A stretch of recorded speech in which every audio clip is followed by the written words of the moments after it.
আসসালামু আলাইকুম। সম্মানিত দর্শক, আপনাদের সবাইকে সাদর আমন্ত্রণ জানাচ্ছি আজকের এই অত্যন্ত তাৎপর্যপূর্ণ এবং গভীর আলোচনায়। এর সাথে সাথে আমি আশা করি আপনারা সবাই যে যার জায়গায় ভালো আছেন এবং সুস্থ আছেন।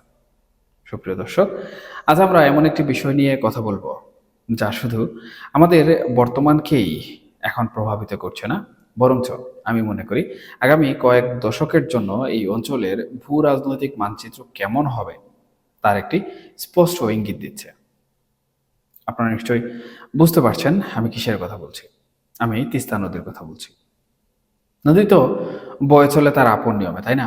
কিন্তু সেই নদীর জল যখন রাজনীতির ঘূর্ণিপাকে পড়ে, তখন তার কেবল জল থাকে না, তা হয়ে ওঠে ক্ষমতার একটি বড়সড় দাবার গুটি।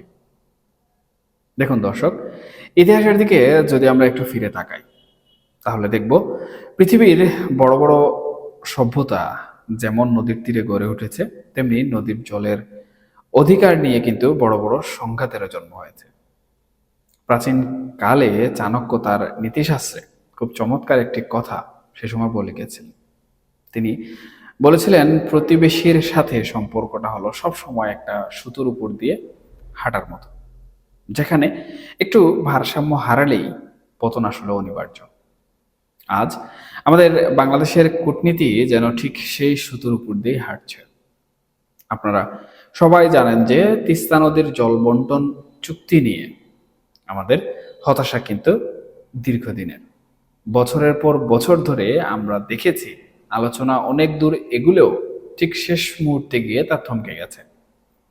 বিশেষ করে পশ্চিমবঙ্গের মুখ্যমন্ত্রী মমতা বন্দ্যোপাধ্যায়ের যে রাজনৈতিক অবস্থান এবং তার যে প্রবল আপত্তি, তার কারণে দিল্লির কেন্দ্রীয় সরকার চাইলেও এই চুক্তিটি সম্পূর্ণ করতে পারেনি।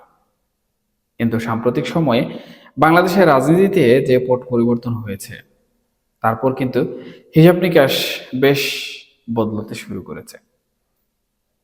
দেখুন, বর্তমান সরকার কিংবা নীতি নির্ধারকরা একটি খুব সূক্ষ্ম রাজনৈতিক সমীকরণ বর্তমান সময়ে মেলাতে চাইছেন।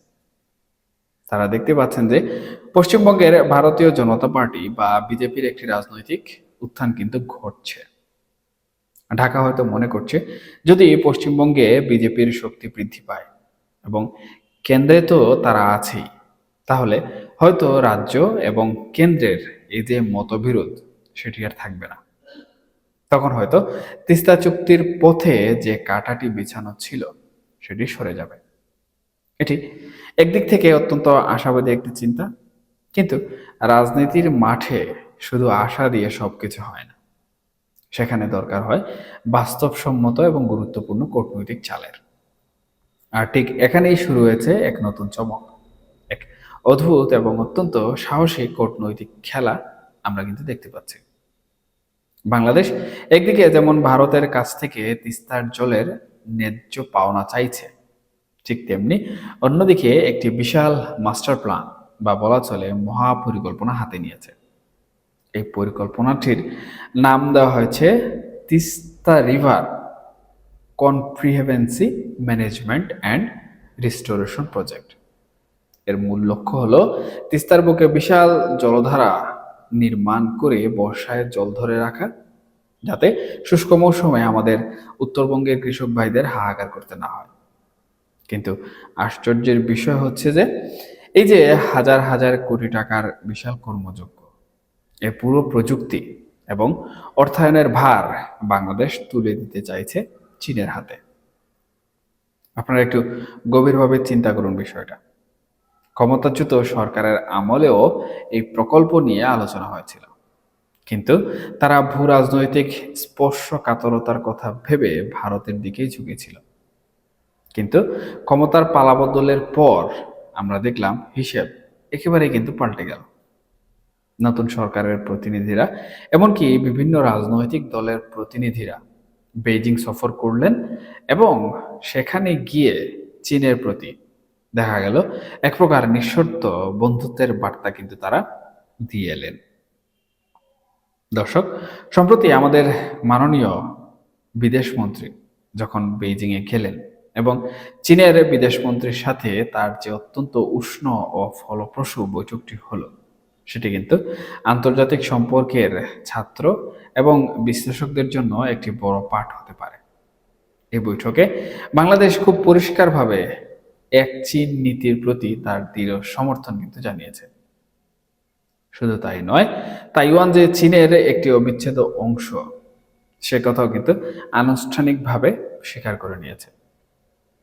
আন্তর্জাতিক কূটনীতিতে কেউ কাউকে কিন্তু বিনা স্বার্থে এক গ্লাস জলও দেয় না, সুপ্রিয় দর্শক। বাংলাদেশ যখন চীনের এই অত্যন্ত স্পর্শকাতর জায়গায় তাদের নিঃশর্ত সমর্থন দিল, বিনিময়ে চীনও কিন্তু বসে থাকেনি। তারা কি করলো? তারা বাংলাদেশের স্বাধীনতা, সার্বভৌমত্ব এবং ভৌগোলিক অখণ্ডতা রক্ষায় পূর্ণ সমর্থনের যে আশ্বাস দিয়েছে, সেটি কিন্তু সাধারণ কোনো কথা নয়। এটি আসলে দক্ষিণ এশিয়ার রাজনীতিতে আমি মনে করি একটি নতুন বলয় তৈরির সুস্পষ্ট ইঙ্গিত। কিন্তু সুপ্রিয় দর্শক, এখানে একটি বড় প্রশ্ন এসে দাঁড়ায়। প্রশ্নটি হলো, এই যে বাংলাদেশ চীনের দিকে এত গভীরভাবে ঝুঁকছে, এর প্রভাব আমাদের নিকটতম প্রতিবেশী ভারতের উপর কেমন পড়বে? আপনারা যদি একটু মানচিত্রের দিকে তাকান, তাহলে দেখবেন ভারতের একটি অত্যন্ত গুরুত্বপূর্ণ জায়গা আছে, যাকে বলা হয় শিলিগুড়ি করিডোর বা চিকেন স্নেক। মাত্র 20 থেকে 22 কিলোমিটার চওড়া এই জায়গাটি মূলত পুরো উত্তর পূর্ব ভারতের সাথে মূল ভারতকে যুক্ত করে রেখেছে। সামরিক এবং কৌশলগত দিক থেকে এটি ভারতের জন্য এক প্রকার লাইফলাইন বলা চলে। এখন তিস্তা মহাপরিকল্পনার নামে সেই চিকেন স্নেকের একেবারে নাকের ডগায় যদি চীনের বিশাল বিশাল যন্ত্রপাতি এসে হাজির হয়, চীনের শত শত ইঞ্জিনিয়ার এবং প্রযুক্তিবিদরা সেখানে দিনের পর দিন কাজ করেন, তাহলে দিল্লির নীতি নির্ধারকদের রাতের ঘুম কিন্তু হারাম হয়ে যাওয়ারই কথা। ভারত কোনোভাবেই চাইবে না তাদের জাতীয় নিরাপত্তার এত বড় একটি হুমকির মুখে চীনকে সেখানে প্রশ্রয় দিতে। তাহলে এর ফলাফল কি দাঁড়াবে? প্রাথমিক অবস্থায় ভারত কিন্তু এই বিষয়টি কখনোই মেনে নেবে না। আর যদি এই বিষয়টি ভারত মেনে না নেয়, তাহলে ভারতের সাথে বাংলাদেশের যে তিস্তা চুক্তি বা যে প্রকল্প বাস্তবায়ন, সেই প্রস্তাবটি সামনে আসতে পারে। যদি এই প্রস্তাবটি সামনে আসে এবং উভয় পক্ষের সম্মতিতে যদি এটি সুরাহা হয়ে যায়, তাহলে এখানে চীনের সাথে যে নেগোসিয়েশন, সেটি হয়তোবা বা ঝুঁকে পড়া, সেটি হয়তোবা কমে যেতে পারে। হয়তোবা চীন এখানে বিনিয়োগ করবে ঠিকই, কিন্তু সম্পূর্ণ ভার ভারতের হাতে সঁপে দিতে হবে। অন্যথায় এই যে প্রকল্প, এই প্রকল্পটি কোনোভাবে বাস্তবায়ন করা সম্ভব হবে না। দ্বিতীয়ত, সরাসরি ভারত এখানে হস্তক্ষেপ করবে। ভারত তাদের নিরাপত্তা ইস্যু দাঁড় করাবে এবং তারা স্পষ্টভাবে জানিয়ে দেবে যেখানে চীন তাদের এই চিকেন স্নেক দখল করার বা এই যে তাদের সেভেন সিস্টার্স, এই সেভেন সিস্টার্সকে দখল করার একটি পরিকল্পনা নিয়ে হাজির হয়েছে, অথবা তারা তাদের এই সেভেন সিস্টার্সের নিরাপত্তা হুমকির মুখে বলে কিন্তু দাবি জানাবে, যেটি আন্তর্জাতিক মহলে সাড়া ফেলার জন্য কিন্তু বেশ যথেষ্ট। আর এখান থেকেই কিন্তু বর্তমান সরকার চীনের দিকে ঝুঁকে পড়ার যে প্রবণতা, সেটি কিন্তু উঠে আসবে। আর এটি উঠে আসা মানেই কিন্তু সরকার পতন কিংবা বর্তমান সরকারের কোণঠাসা হয়ে যাওয়ার একটা প্রখর সম্ভাবনা দেখা দিতে পারে। এবং এই জায়গাটিতে এসেই কিন্তু আমাদের কূটনীতির আসল পরীক্ষাটি শুরু হচ্ছে। আমরা যেন একই সাথে দুই নৌকায় পা দিয়ে নদী পার হওয়ার চেষ্টা করছি। একদিকে আমাদের তৃষ্ণা মেটানোর জন্য ভারতের কাছ থেকে তিস্তার যে জল বা পানি সেটা চাই, অন্যদিকে নিজেদের উন্নয়ন এবং প্রযুক্তিগত সহায়তার জন্য আমরা হাত বাড়াচ্ছি ভারতের সবচেয়ে বড় কৌশলগত প্রতিদ্বন্দ্বী চীনের দিকে।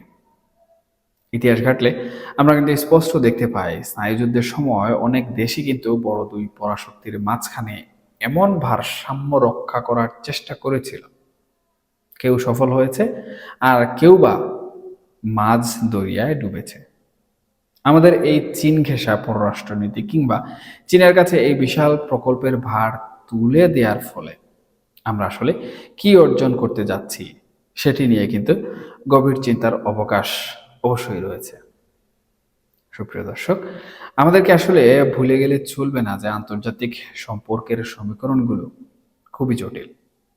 আমরা হয়তো ভাবছি চীন আমাদের বন্ধু হয়ে সব সমস্যার সমাধান করে দেবে, কিন্তু এই অঞ্চলে ভারতেরও নিজস্ব কৌশল অবশ্যই আছে। এই বছরেরই ডিসেম্বর মাসে আমাদের গঙ্গা জল চুক্তির মেয়াদ শেষ হয়ে যাচ্ছে। দীর্ঘ ৩০ বছরের এই চুক্তিটি আমাদের জন্য কতটা গুরুত্বপূর্ণ সেটি আমরা সবাই কিন্তু খুব ভালো করেই জানি। এখন আমরা যদি তিস্তা নিয়ে ভারতকে পাশ কাটিয়ে পুরোপুরি চীনের উপর নির্ভরশীল হয়ে পড়ি, তাহলে এর নেতিবাচক প্রভাব কি গঙ্গা চুক্তির উপর পড়বে না? ভারত কি তখন গঙ্গা চুক্তি নবায়নের ক্ষেত্রে নতুন কোনো শর্ত জুড়ে দেবে না, নাকি নীরব কোনো কূটনৈতিক প্রতিশোধের পথে তারা হাঁটবে? দেখুন, এই প্রশ্নগুলো কিন্তু অত্যন্ত প্রাসঙ্গিক এবং আমাদের নীতি নির্ধারকদের এই বিষয়গুলো আমি মনে করি খুব সতর্কতার সাথে মোকাবেলা করতে হবে। সব মিলিয়ে আমরা বলতে পারি বাংলাদেশ এমন একটি অত্যন্ত রোমাঞ্চকর কিন্তু ঝুঁকিপূর্ণ কূটনীতিক মোড়ে এসে দাঁড়িয়েছে। এই যে তিস্তা নিয়ে একদিকে মাস্টার প্ল্যান, এটি কি আমাদের জন্য একটি যুগান্তকারী অর্থনৈতিক মুক্তির পথ খুলে দেবে, নাকি এটি আমাদের দক্ষিণ এশিয়ার দুই পরাশক্তির মাঝখানে এক অস্বস্তিকর ভূ রাজনৈতিক লড়াইয়ের মাঠে পরিণত করবে? তার উত্তর দেবে কিন্তু ভবিষ্যৎ।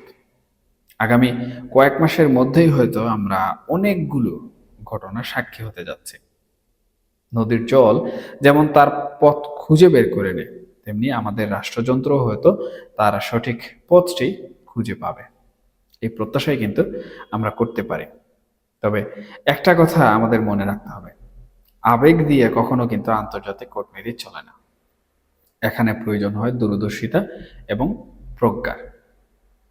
এই যেমন ধরুন চীনের সাথে এই যে একঘেঁষা বা চীনের সাথে এত বেশি ঝুঁকে পড়া, অথবা ভারতের ঝুঁকিপূর্ণ জায়গায় চীনের আধিপত্য বসানোর তৎপরতা, এটি কি ভারত কখনো স্বাভাবিকভাবে মেনে নেবে?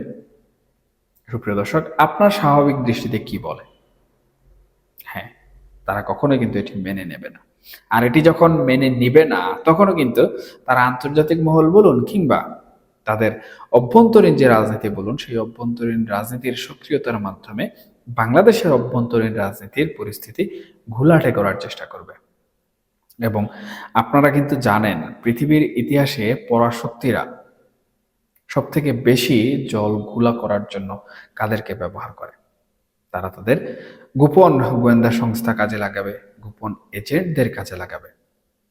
এবং এই এজেন্টরা এত বেশি শক্তিশালী, এত বেশি পাওয়ারফুল হয় এবং ছোট ছোট যে সকল দেশসমূহ রয়েছে সেই সকল দেশের রাষ্ট্রযন্ত্রে এত স্বাভাবিকভাবে মিশে যেতে সক্ষম যে তারা চাইলে দেশের অভ্যন্তরীণ রাজনীতির পট পরিবর্তন করতে পারে। দেশের কূটনীতির যে নীতি নির্ধারণের জায়গা রয়েছে সেই নীতি নির্ধারণের জায়গাও কিন্তু তারা অনেকটাই মুড় ঘুরিয়ে দেওয়ার সক্ষমতা রাখে। এখন একবার ভেবে দেখুন বর্তমান বিএনপি সরকারের অবস্থা।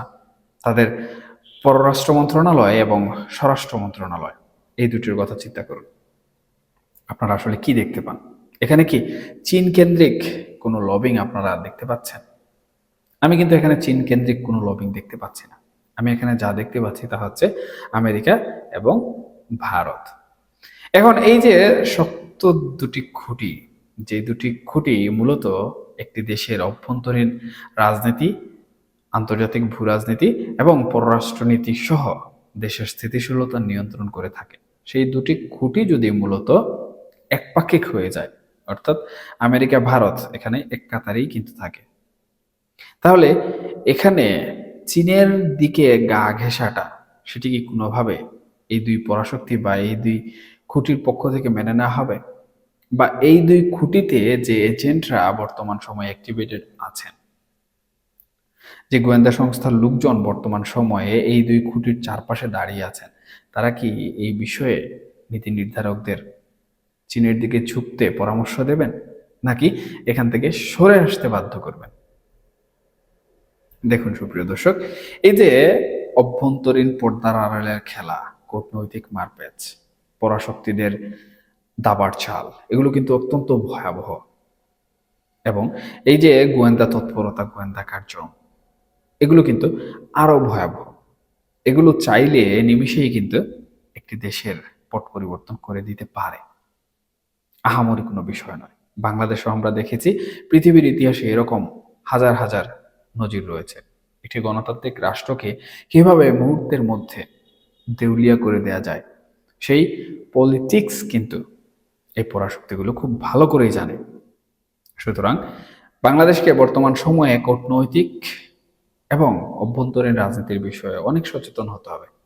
তাদেরকে প্রতিটি স্টেপ অত্যন্ত সাবলীলভাবে বিচক্ষণতার সাথে নিতে হবে, যেন জনগণের কোনো ক্ষতি না হয় এবং তাদের সিদ্ধান্তের কারণে আন্তর্জাতিক পরাশক্তির কোনো দাবার ছালে যেন বাংলাদেশ ফেসে না যায়। পরাশক্তিদের মাঝখানে যেন কোনো ফুটবল না হয়ে যায়। সুপ্রিয় দর্শক, আজকের আলোচনা এখানেই শেষ করতে হচ্ছে। তবে আলোচনা শেষ করার আগে একটা কথা অবশ্যই বলতে চাই, সেটি হচ্ছে রাজনীতিতে কিংবা আন্তর্জাতিক ভূ রাজনীতিতে অথবা কূটনীতিতে চিরস্থায়ী শত্রু বা চিরস্থায়ী বন্ধু বলে কোনো কিছু নেই। এখানে চিরস্থায়ী যেটি হয় সেটি হচ্ছে স্বার্থ। তবে স্বার্থ হাসিল করার জন্য কিংবা স্বার্থ রক্ষার জন্য এই কূটনৈতিক মহল বা এই পরাশক্তিগুলো এত পরিমাণ নিচে নামতে পারে, যা আপনি আমি কখনো কিন্তু কল্পনাও করতে পারি না। তাদের কারণে একটি সুন্দর স্থিতিশীল দেশ সহজেই কিন্তু ধ্বংসলীলায় মেতে ওঠে।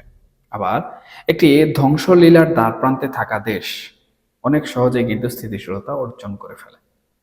তা আমি চাইবো, অথবা আমরা চাইবো, আমরা যারা সাধারণ জনগণ এই বাংলাদেশে বসবাস করছি, আমরা যেন কোনো আন্তর্জাতিক ভূ রাজনীতির দাবা খেলার মাঝখানে না পড়ি এবং আমাদের দেশ যেন স্থিতিশীল থাকে, আমাদের দেশের সাধারণ জনগণ, আমাদের দেশের সরকার সবকিছু যেন শান্তিতে আমাদের দেশকে পরিচালনা করতে পারে। এই প্রত্যাশায় আপনারা সবাই ভালো থাকবেন, সুস্থ থাকবেন। এই আলোচনা প্রসঙ্গে আপনাদের যদি কোনো মন্তব্য থেকে থাকে, সেটা পক্ষে হোক বিপক্ষে হোক, আপনারা অবশ্যই কমেন্ট বক্সে জানাতে ভুলবেন না। কারণ আপনাদের মতামত আমার জন্য অত্যন্ত গুরুত্বপূর্ণ। আমি সেখান থেকে শিক্ষা অর্জন করি। আল্লাহ হাফেজ।